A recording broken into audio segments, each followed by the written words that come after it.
Welcome back to the next segment of our interview with Professor Minqi Li. We're talking about winners and losers in the new China. Welcome, Professor Minqi. Thanks. China owns something like 1.3, 1.4 trillion US dollars. Much of that is debt. Some of it, I guess, is just receipts for Chinese goods sold in the United States. One way or the other, the two economies are in a rather dependent position to each other. At the same time, they're contending with each other as big powers around the world for markets and raw materials. Talk a little bit about this relationship. Exactly, and the U.S. In recent years has been running very large current account deficits, and right now about $700 billion a year, and that partly reflect the fact that basically since the 1990s, the U.S. economy has been sustained, but first by the stock market bubble, then by the housing market bubble, and both has played a role in sustaining the debt finance consumption, and which is the primary factor behind the U.S. economic growth. And China, on the other hand, has played a key role in supporting the U.S.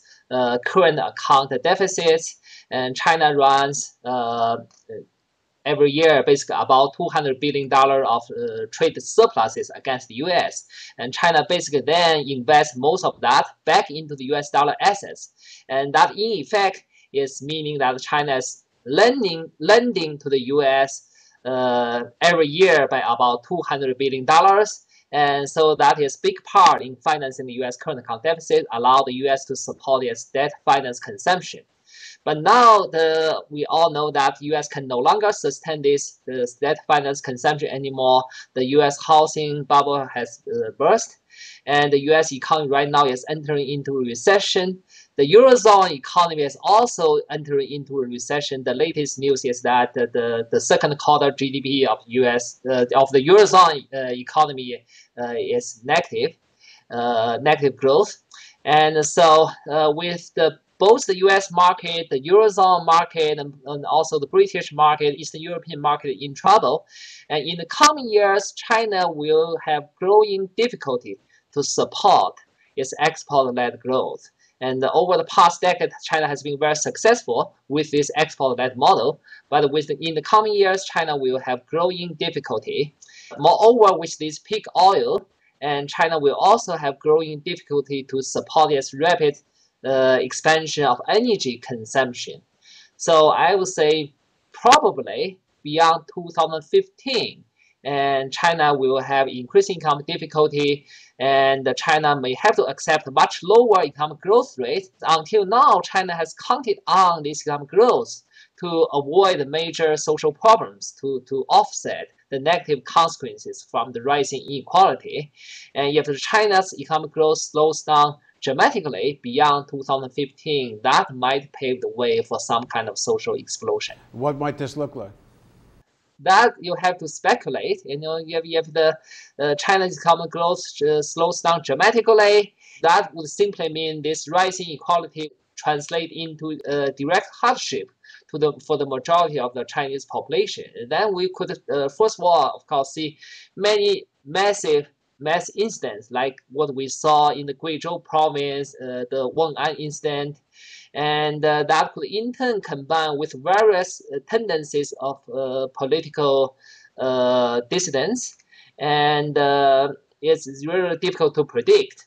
But if that happens, and since China in recent years has become a major pillar for the global capitalist economy, that could also be very bad news for the global capitalism as well. So if the United States sinks into a very profound recession, the effects on China could have even bigger vibrations. Definitely, although I would say that in the coming few years, China should be able to maintain relatively rapid growth because China still has got these huge foreign exchange reserves, and China still has got this huge fiscal surplus, so it has room to use policy. Can the Chinese domestic purchasing power, domestic market, is there enough strength there to pick up for what it might lose if the American economy or Western economies go into a deeper recession? Well, there are two problems with this solution. If China wants to transform into a economic growth model sustained by domestic demand, then it needs to, first of all, undertake some major redistribution of income and wealth. And I'm not sure the Chinese capitalist class is wise enough or could think through enough to undertake that path. And the second problem is that in addition to the problem on the demand side, and potentially, that's why I'm saying beyond 2015, you also have this problem with the peak oil, the global oil production. By 2015, the peak oil thing probably would be very apparent. And China depends on coal for 70% of its energy demand. Then beyond 2015, you would expect there will be very strong international pressure on China to reduce energy, the greenhouse gas emissions, therefore very strong pressure to reduce coal consumption. It's difficult to see with that rapid growth of coal. I don't see how China can sustain its rapid economic growth. Thank you very much for joining us, Minqi. Thank you very much.